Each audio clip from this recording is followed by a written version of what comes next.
अस्सलामुअलैकुम बच्चों, कैसे हैं आप। मैं मिस नज़ीम आपसे मुखातिब हूँ। जैसा कि आप जानते हैं कि मौजूदा सूरत हाल की वजह से हमने पढ़ने पढ़ाने का यह तरीका अपनाया है ताकि आप में किसी तरह की तालीमी कमी ना रहे। बेटा, आप भी पूरी लगन से और मेहनत से पढ़ाई के सिलसिले को जारी और सारी रखें और हमारे साथ ताउन करें, रोज़ाना का काम करें और अपनी तालीम को सबसे ज़्यादा अहमियत दें। हम भी पूरी कोशिश करेंगे कि आपकी भरपूर मदद करें। इंशाअल्लाह स्कूल खुलने के बाद आप किसी किस्म की दुश्वारी का सामना नहीं करेंगे।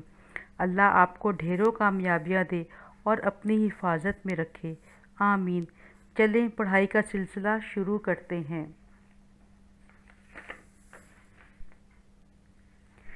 बेटा, आज हम सबक शहरी दिफा पढ़ेंगे।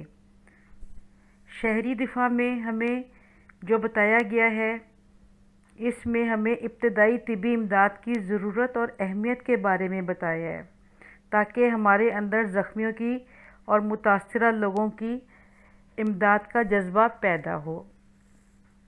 तो चलें हम लोग इसकी रीडिंग करते हैं और फिर उसके बाद हम इसके अल्फाज मायने वगैरह भी करेंगे।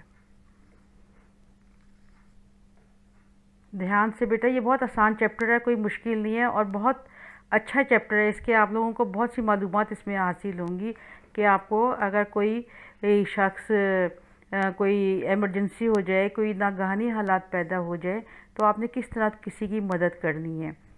ठीक है, और ये हालात किसी वक्त किसी के साथ भी हो सकते हैं, तो इसलिए हर शख्स को इसके बारे में शऊर होना चाहिए कि हमने किस तरह से दूसरे की मदद करनी है और फौरी तौर पर किस तरह से इमदाद वहाँ पहुँचानी है। चलिए मैं सबसे पहले पढ़ना शुरू करती हूँ, फिर मैं आपको समझाऊँगी। फ़ोन की घंटी बजी और हामिद ने लपक कर फ़ोन उठाया। लपक कर, फ़ौरन, झपट कर। दूसरी तरफ से उसके अब्बा जान की आवाज़ आई कि बेटा, मैं आज रात घर नहीं आ सकूँगा क्योंकि शहर की बड़ी मार्केट में बम धमाका हुआ है और हस्पताल में इमरजेंसी लगा दी गई है। इस दौरान उसकी अम्मी भी आ गई और पूछने पर हामिद ने बताया कि अब्बा जान का फ़ोन था।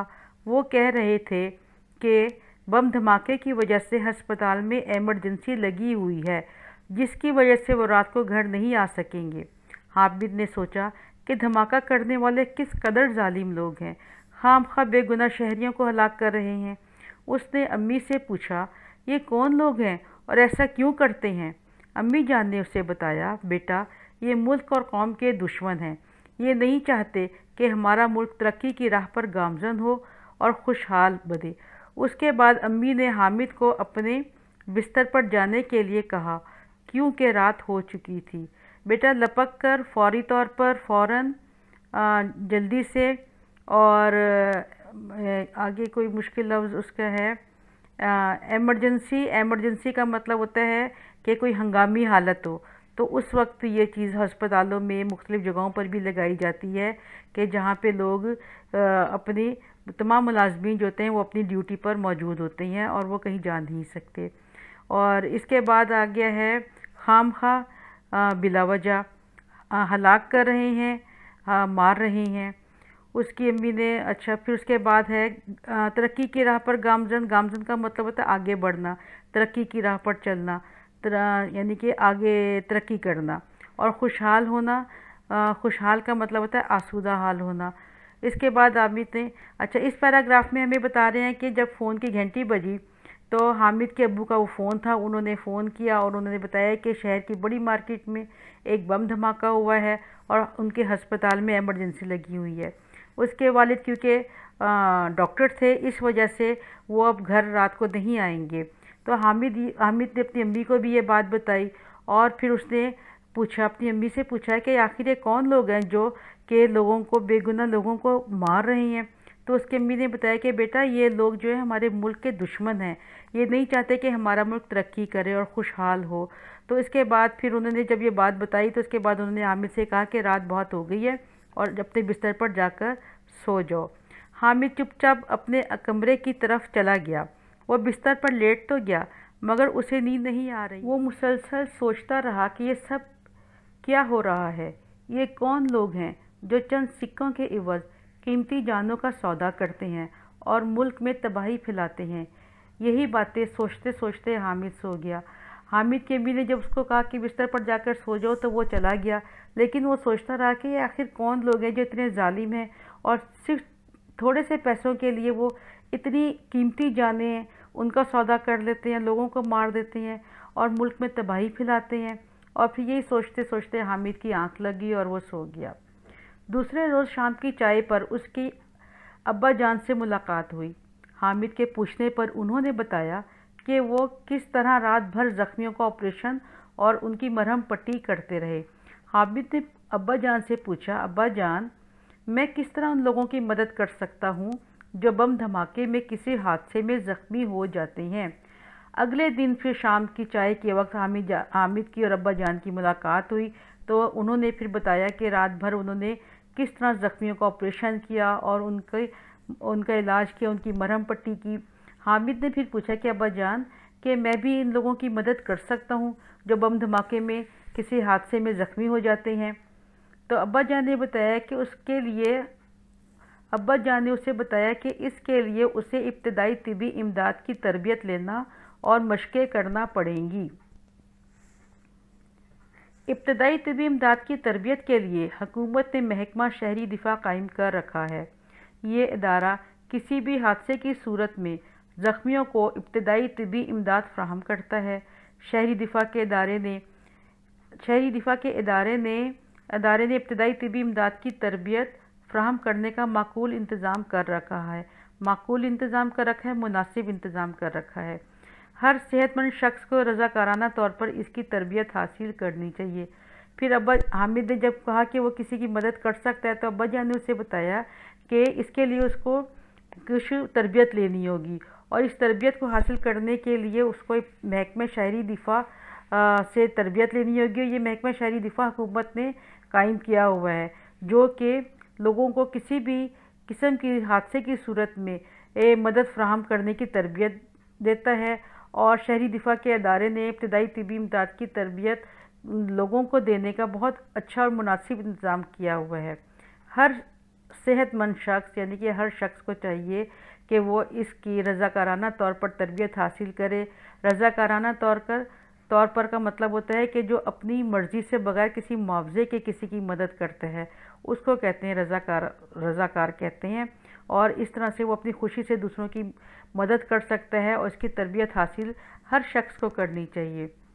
इसके बाद है बेटा, हमारे यहाँ इब्तदाई तिबी इमदाद का शऊर बहुत कम है। शऊर, समझ, फ़हम, अक़ल बहुत कम लोगों को है, इसकी आगाही बहुत कम लोगों को है, जिसकी वजह से हादसात में ज़ख्मी होने वाले अफराद बर वक्त इब्तदाई तिब्बी इमदाद न मिल सकने की वजह से मौके पर दम तोड़ देते हैं या फिर उम्र भर के लिए माजूर हो जाते हैं।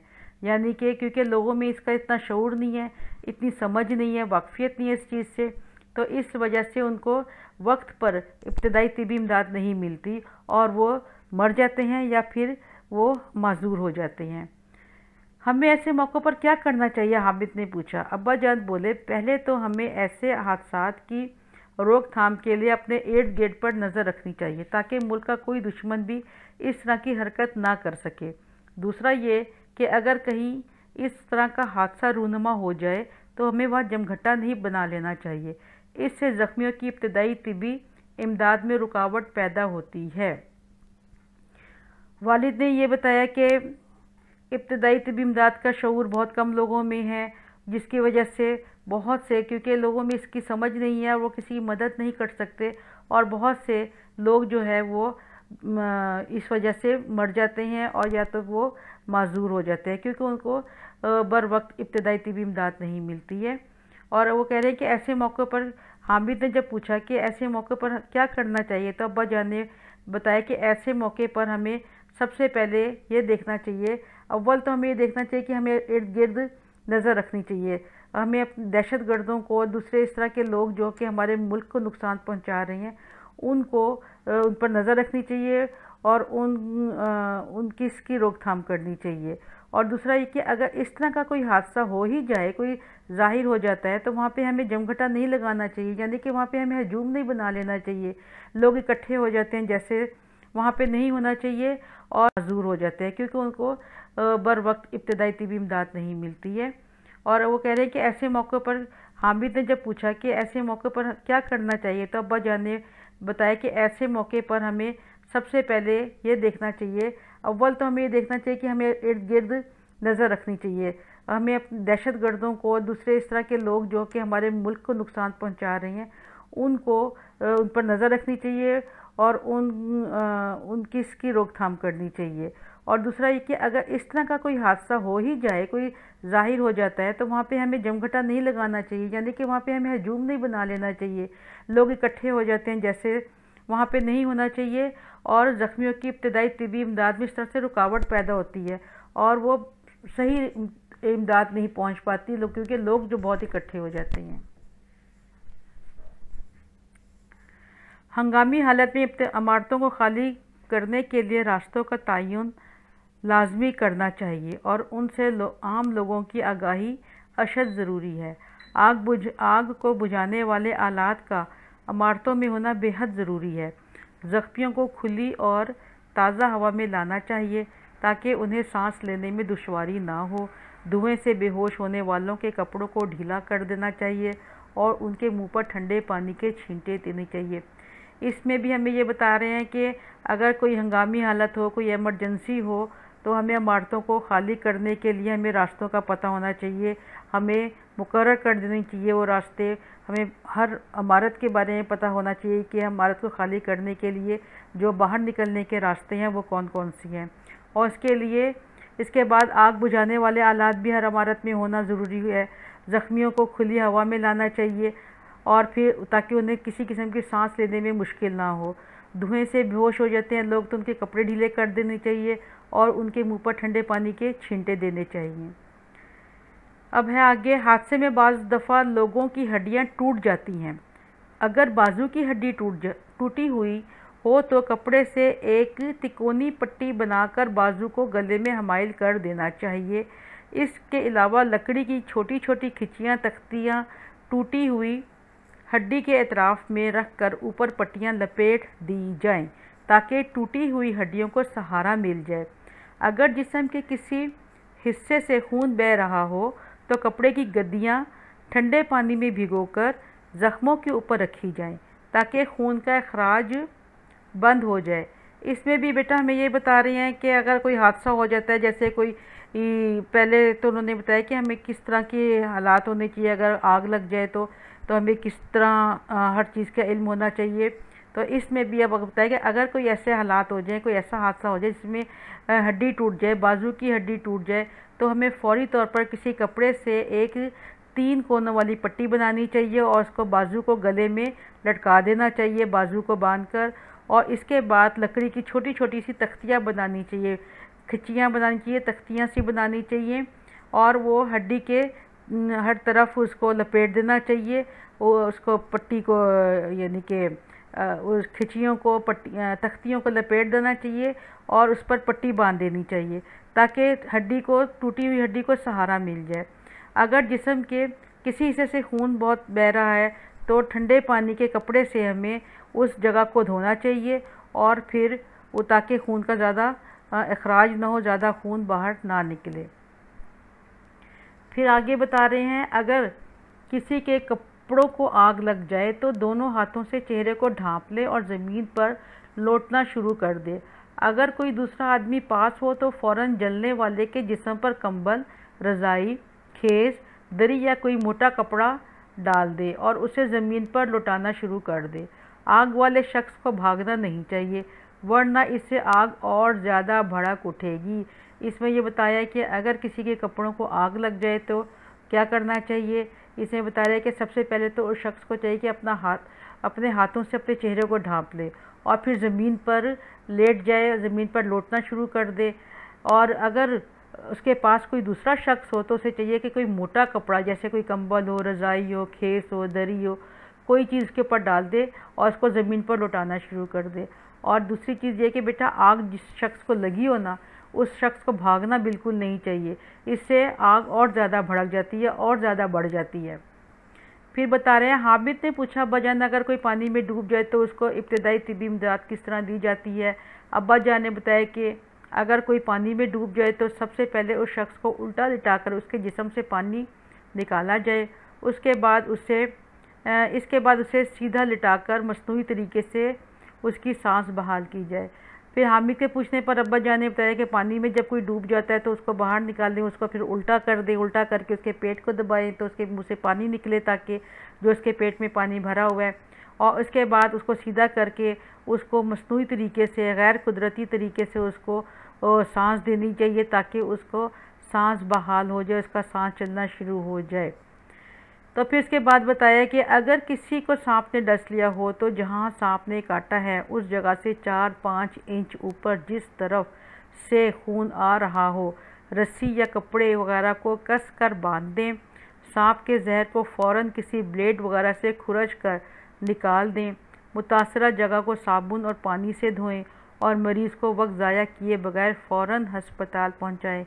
یہ بتا رہے ہیں اگر کوئی سانپ یا کوئی زہریلی چیز کاٹ لیتی ہے تو اس وقت ہمیں یہ کرنا چاہیے کہ اس سے 4-5 انچ اوپر جس جگہ پہ اس نے کاٹا ہے اس سے اوپر جہاں سے خون آ رہا ہے وہاں رسی یا کسی بھی کپڑے کی مدد سے اس کو کس کر باندھ دے، تاکہ سانپ کا زہر جو ہے وہ پھیلے نہ، اور اس جگہ کو جو متاثرہ جگہ ہے جہاں پہ سانپ نے ڈسا ہوا ہے وہاں پر کسی بلیڈ یا کسی بھی چیز سے اس جگہ کو کھرچ دے، اور تاکہ وہاں سے زہر باہر نکل جائے، اور اس جگہ پہ صابن اور پانی سے اس کو دھو لینا چاہیے، اس جگہ پہ صابن لگانا چاہیے اور پانی سے دھونا چاہیے، اور پھر مریض کو فوراً ہسپتال پہنچانا چاہیے اس سے پہلے کہ زہر پھیل جائے۔ اس کے بعد بتا رہے کہ حامد ابا جان کی گفتگو بڑی دلچسپی سے سن رہا تھا۔ ابا جان نے گفتگو ختم کی تو کہنے لگا، ابا جان ابتدائی طبی امداد دینا کچھ زیادہ مشکل نہیں۔ ابا جان کہنے لگے، ہاں بیٹا، ابتدائی طبی امداد کی کچھ مشقیں کی ہوں اور فرسٹ ایڈ باکس موجود ہو تو یہ کام زیادہ مشکل نہیں۔ حامد کے پوچھنے پر ابا جان نے بتایا، فرسٹ ایڈ باکس ایسا ڈبہ ہے جس میں مرہم پٹی کا سامان یعنی روئی کا پیکٹ، چند ضروری اقسام کی پٹیاں، ٹنکچر، آیوڈین کی بوتل، بورک ایسڈ، زخم پر لگانے والا مرہم اور ایمرجنسی میں دی جانے والی ادویات شامل ہیں۔ فرسٹ ایڈ باکس ہر گھر میں ہونا چاہیے۔ حامد کے ابو کی جب بات چیت حامد اپنے والد کی، اپنے ابا جان کی بات بڑی دلچسپی سے سن رہا تھا، اور جب بات ختم کی تو ابا جان نے ابتدائی طبی امداد، حامد نے کہا کہ ابا جان یہ کوئی مشکل نہیں ہے ابتدائی طبی امداد کا کام، تو اس کے والد نے کہا، ہاں بیٹا یہ اتنا مشکل کام نہیں ہے، اس کے لیے صرف چند چیزوں کا موجود ہونا ضروری ہے۔ اگر چند یہ چیزیں موجود ہوں، فرسٹ ایڈ باکس موجود ہو تو پھر کوئی چیز ایسی مشکل نہیں ہے۔ اس نے تربیت بھی لی ہوئی اور فرسٹ ایڈ باکس بھی اس کے پاس، تو اس کے لیے کوئی مشکل نہیں ہے۔ تو حامد نے پوچھا یہ فرسٹ ایڈ باکس کیا ہوتا ہے؟ تو انہوں نے بتایا کہ فرسٹ ایڈ باکس ایک ڈبہ ہوتا ہے جس میں مرہم یعنی کہ ہوتا ہے، مرہم ہوتا ہے، پٹی کا سامان ہوتا ہے، مرہم پٹی کا سامان ہوتا ہے، روئی ہوتی ہے، روئی کا پیکٹ، اور کچھ پٹیاں ایسی ہوتی ہیں، دوسری قسم کی چند پٹیاں ہوتی ہیں، ٹنکچر ہوتے ہیں، آیوڈین کی بوتل ہوتی ہے، بورک ایسڈ، زخم پر لگانے والا مرہم ہوتا ہے، اور ایمرجنسی میں جو دوائیاں دی جاتی ہیں وہ شامل ہوتی ہیں، اور یہ ڈبہ ہر گھر میں ہونا چاہیے۔ اور یہ ضروری ہے کہ فرسٹ ایڈ باکس کو اسپیشل قسم کا ہو، آپ کسی چیز کے کسی بھی ڈبے کے اندر آپ یہ تمام چیزیں رکھیں، ضروری یہ اشیاء رکھیں اور اس کو فرسٹ ایڈ باکس کا ڈبہ بنا لیں۔ تو اچھا جی، اب آپ حامد کے پوچھنے پر کہا، حامد کے پوچھنے پر کہ کیا محکمہ شہری دفاع کا کام صرف لوگوں کو ابتدائی طبی امداد دینے تک محدود ہوتا ہے؟ ابا جان نے وضاحت کے ساتھ بتایا کہ محکمہ شہری دفاع جنگ اور امن دونوں صورتوں میں فعال رہتا ہے۔ اس کے ملازمین اور رضاکاروں کو ابتدائی طبی امداد دینے میں مہارت پیدا کرنے کے ساتھ ساتھ رسے کی مدد سے بلندی پر چڑھنے، آگ بجھانے، زخمیوں کو مشکل مقامات سے بحفاظت نکالنے اور بلند و بالا عمارتوں سے سیڑھیوں کے بغیر نیچے لانے کی تربیت بھی دی جاتی ہے۔ جنگ کے دنوں میں یہ محکمہ شہریوں کو بمباری سے محفوظ رہنے کے طریقے بتاتا ہے، جس میں زمین پر لیٹنا، رینگ کر ایک جگہ سے دوسری جگہ جانا، سیڑھیوں کے نیچے پناہ لینا اور خندقیں کھود کر خود کو دشمن سے محفوظ رکھنا جیسے طریقے خصوصیت سے قابل ذکر ہیں۔ اچھا جی، یہاں پہ اس پیراگراف میں حامد نے پوچھا کہ کیا محکمہ شہری دفاع جو ہے وہ صرف फर्स्ट एड ही देता है लोगों को, इब्तदाई तिबी इमदाद ही, दूसरी जगह जाना, सीढ़ियों के नीचे पनाह लेना और खंदकें खोद कर ख़ुद को दुश्मन से महफूज रखना जैसे तरीके खसूसियत से काबिल ज़िक्र हैं। अच्छा जी, यहाँ पे इस पैराग्राफ में हामिद ने पूछा है कि क्या महकमे शहरी दिफा जो है वो सिर्फ फ़र्स्ट एड ही देता है लोगों को, इब्तदाई तिबी इमदाद ही देता है, या कुछ और काम भी इसके ज़िम्मे हैं। तो अब्बाजान ने वजाहत की कि बेटा महकमा शहरी दिफा जंग हो या अमन के दिन हो, दोनों सूरतों में ये अपना काम करता रहता है। इसके मुलाजमीन और जो रज़ाकार हैं वो इब्तदाई तिबी इमदाद देने में महारत पैदा करने के साथ साथ, यानी कि वो माहिर होते हैं और इसमें महारत पैदा करते हैं अपने फ़न में, और रस्से की मदद से वो बुलंदी पर चढ़ने, आग बुझाने, ज़ख्मियों को मुश्किल मकामात से हिफाजत के साथ निकालने और बहुत ऊंची इमारतों से सीढ़ियों के बगैर नीचे लाने की तरबियत भी इन्हें दी जाती है। इन दिनों में फिर ये तरबियत इस तरह की हासिल करते हैं। जंग के दिनों में जब ये होता है कि जंग हो रही हो तो ये महकमा लोगों को ये बताता है कि बमबारी से कैसे महफूज रहा जाए, वो तरीके बताता है। ज़मीन पर किस तरह से लेटना है, रेंग कर एक जगह से दूसरी जगह कैसे जाना है, सीढ़ियों के नीचे पनाह लेना और खंदकें खोद कर, यानी कि गड्ढे खोद कर, खाइयाँ खोद कर ख़ुद को दुश्मन से किस तरह से महफूज रखना है। ये तमाम तरीके जो हैं ये काबिल ज़िक्र हैं जो कि महकमा शहरी दिफा लोगों को बताता है। अच्छा जी, ये महकमा रज़ाकारों को पहरा देने, घरों में ब्लैकआउट करने और हल्के हथियार चलाने की तरबियत भी देता है, जिससे लोगों में हौसला और एहसास ज़िम्मेदारी बढ़ता है और वो अपनी और अपने वतन की हिफाजत के लिए कमर बस्ता हो जाते हैं। हामिद ने कहा, अब्बा जान, क्या मेरी उम्र के नौजवान भी महकमा शहरी दिफा से तरबियत पा सकते हैं? क्यों नहीं, तुम्हें और तुम्हारी उम्र के नौजवानों को ये तरबियत हासिल करनी चाहिए। बेहतर होगा कि तुम इस सिलसिले में अपने असातिज़ा से बात करो। अब्बा जान, मैं कल स्कूल जाकर अपने असातिज़ा से बात करूँगा कि वो इब्तदाई तिबी इमदाद की तरबियत के लिए महकमा शहरी दिफा से बात करें। मैं अपने दोस्तों के साथ मिलकर ये मशक़ें करूँगा और आइंदा हादसात में ज़ख्मियों की मदद करूँगा। हामिद ने पुरजोश अंदाज में कहा। अब्बा जान ने हामिद को थपकी दी और कहा, शाबाश हामिद, शाबाश। और इस पैराग्राफ में भी ये बताया कि महकमा शहरी दिफा जो है वो रज़ाकारों को यानी कि जंग के दिनों में पहरा देने, यानी कि हर तरफ सिक्योरिटी के लिए, गार्ड के तौर पर पहरा देने के लिए, हिफाजत के लिए, और घरों में जब मुकम्मल अंधेरा होने के लिए, जंग के दिनों में ब्लैकआउट हो जाता है, घरों में मुकम्मल अंधेरा कर दिया जाता है, और हल्के हथियार चलाने की तरबियत भी देता है कि किस तरह से उन हथियारों को इस्तेमाल किया जाए। और इसमें से लोगों में हौसला बढ़ता है और उनमें एहसास ज़िम्मेदारी पैदा होता है कि वो उनमें ये ज़िम्मेदारी का एहसास पैदा होता है कि हमने किस तरह से अपने और अपने लोगों के, अपने वतन के लोगों के, अपने शहर के लोगों के, अपने मोहल्ले के, इलाके के लोगों की मदद करनी है। और इसके बाद वो इस चीज़ के लिए तैयार हो रहते हैं। हर वक्त इस तरह के हालात हो जाएं तो वो हमेशा इस तरह के हालात के लिए तैयार होते हैं और दूसरों को भी हौसला देते हैं और ख़ुद भी नहीं घबराते। हामिद ने जब कहा कि अब्बा जान, क्या मेरी उम्र के लड़के इस की तरबियत ले सकते हैं, महकमा शहरी दिफा से ये तरबियत ले सकते हैं, तो उसके वालिद ने कहा कि क्यों नहीं ले सकते हैं। हर उम्र के नौजवान तुम्हारी उम्र के नौजवान को तरबियत हासिल ज़रूर करनी चाहिए और इसके लिए तुम्हें चाहिए कि अपने असातिज़ा से बात करो। उसने कहा कि कल मैं स्कूल जाऊंगा और अपने असातिज़ा से बात करूंगा और उसके बाद मैं अपने दोस्तों के साथ मिलकर ये इसकी तरबियत हासिल करूंगा और आइंदा हादसात में ज़ख्मियों की मदद करूंगा।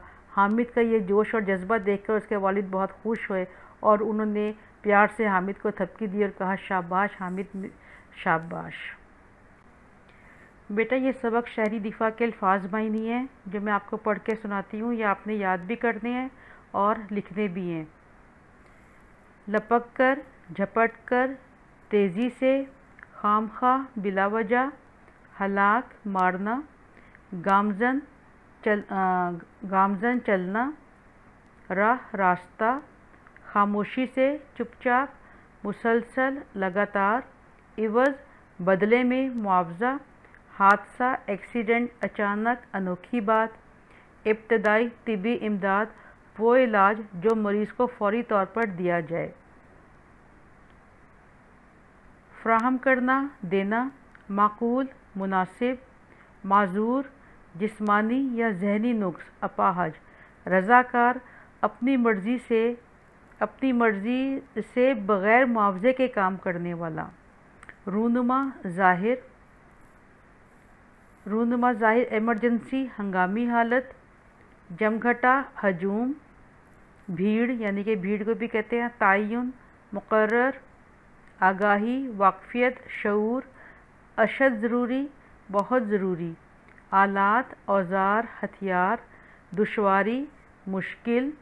حمائل، لٹکنا یا لٹکانا۔ کھچیاں، لکڑی کے چھوٹے ٹکڑے اس کو کہتے ہیں۔ اطراف، طرف کی جمع، سمت۔ اخراج، باہر نکلنا۔ مصنوعی، غیر قدرتی۔ متاثرہ جگہ، وہ جگہ جہاں کسی چیز کا اثر ہوا ہو۔ فرسٹ ایڈ باکس، ایسا ڈبہ جس میں ابتدائی طبی امداد کا سامان رکھا جاتا ہے۔ ٹنکچر، آیوڈین، زخموں پر لگائی جانے والی دوا۔ شہری دفاع، شہر کی حفاظت کرنا۔ فعال، کام کرنا۔ مہارت، کام میں ماہر۔ خندق، کھائی، گڑھا۔ کمر بستہ ہونا، تیار ہونا۔ بلیک آؤٹ، مکمل اندھیرا۔ اہتمام، انتظام۔